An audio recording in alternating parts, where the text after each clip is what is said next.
Alitembea home akiwa na tiketi ya bahati nasibu ya yuan milioni 70 mfukoni mwake, lakini alipofungua mlango, skani mbele yake ilimvunja moyo. Kwenye meza ya kahawa kulikuwa na hati za kumiliki mali 4 nyekundu zilizopangwa vizuri. Mama yake alikuwa ameketi katikati. Vyumba viwili vya upande wa mashariki, kimoja cha upande wa kusini na kimoja katika wilaya ya zamani ya mji. Zote zilikuwa na thamani ya yuan milioni 9.6 kwa pamoja, na zote 4 zilikuwa zikienda kwa kaka yake mkubwa. Shemeji yake alichezea kucha zake na kuongeza kwa dhihaka, anapata yuan 5,000 tu kwa mwezi. Hata ukimpa kondo hangeweza kumudu ada za kondo, ni bora umpe kila kitu kaka yake mkubwa. Kaka yake mkubwa, yule aliyekuwa anafaidika na kila kitu, alikaa tu huku miguu yake ikiwa imevuka, akiangalia kwa baridi kana kwamba alistahili kila kitu. Kupitia shati lake, mwanamume huyo aligusa tiketi ya bahati nasibu iliyokuwa imechemshwa na mwili wake.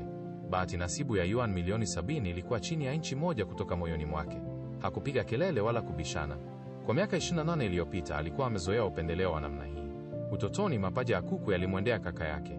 Baadaye ndivyo ilivyokuwa kwa karo ya chuo na malipo ya awali ya nyumba. Sasa alikuwa hapati hata moja kati ya mali 4 za familia. Wakati huu ghafla hakutaka kuambia husu ile milioni 70. Alitoa kicheko cha ubaridi na kukubali kwa urahisi kuhamisha mali hizo. Lakini alikuwa na sharti moja. Kwa kuwa kondo zote 4 zinaenda kwa kaka yangu, yeye ndiye atakayewajibika kikamilifu kuutunza kuanzia sasa. Chakula, utunzaji wa kila siku, ziara za daktari na bili za hospitali, kila kitu. Mama yake alimkodolea macho kwa mshangao. Unapata yen 5,000 tu kwa mwezi. Bila familia hii utaishi kwa hewa. Nenda zao uondoke. Na wakati huwezi pona huko nje, usije ukitambaa kurudi. Mwanamume huyo hakugeuka nyuma. Alibadilisha viatu vyake na kukanyaga kwenye barabara ya ukumbi yenye giza, akiacha nyumba aliyoishi kwa miaka 28. Alitembea kwa utulivu hadi kwenye kituo cha bahati nasibu cha mkoa. Baada ya kodi, yen milioni 56 iliwekwa kwenye akaunti yake ya benki. Akiangalia mfululizo mrefu wa namba kwenye simu yake, bado alihisi kama naota. Hapo awali maisha yake hayakuwa zaidi ya kusafiri kati ya nyumba yake ya kupanga na ofisi, huku akivumilia upendeleo wa mama yake na kukosoaji wa mara kwa mara. Sasa alikuwa na zaidi ya yen milioni 50 na hakuna aliyejua. Jambo la kwanza alilofanya lilikuwa kununua kondo kwa pesa taslimu. Alivaa tishati ya zamani iliyojaa vidonge vya kitambaa na matope yakitapakaa kwenye suruali yake. Kisha akapangusa kadi yake na kununua kondo karibu mpya kwa yuan milioni 3.8. Mwakilishi wa mauzo alikodolea macho risiti iliyoidhinishwa kwenye kituo cha kadi, mikono yake ikitetemeka bila kudhibitiwa. Wakati tu alipokuwa akifurahia nafasi na ukimya wa konde yake mpya, kaka yake mkubwa alipiga simu. Bado aliongea kana kwamba alikuwa akiagiza mtumishi. Alimwambia harakishe kurudi na kusafisha vitu vyake ili waweze kuigeuza chumba chake kuwa chumba cha kusomea.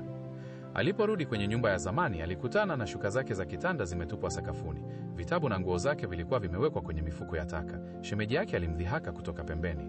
Una mtu mmoja tu wa kumjali, wewe ni mseja. Mara tu unaposhiba, familia nzima imeshiba. Lazima iwe nzuri na rahisi. Kisha kana kwamba alikuwa akimfanyia fadhila, alisema atamtengea tarehe ya kipofu baada ya siku chache. Kaka yake mkubwa alimpatia kofi bandia begani na kutoa pongezi zisizo za dhati. Mwanamume huyo alichukua sanduku la kadibodi la vitabu na kuondoka bila kugeuka nyuma. Hata baada ya kuacha familia hiyo, bado alikuwa na yuan milioni 52.2 nyuma yake.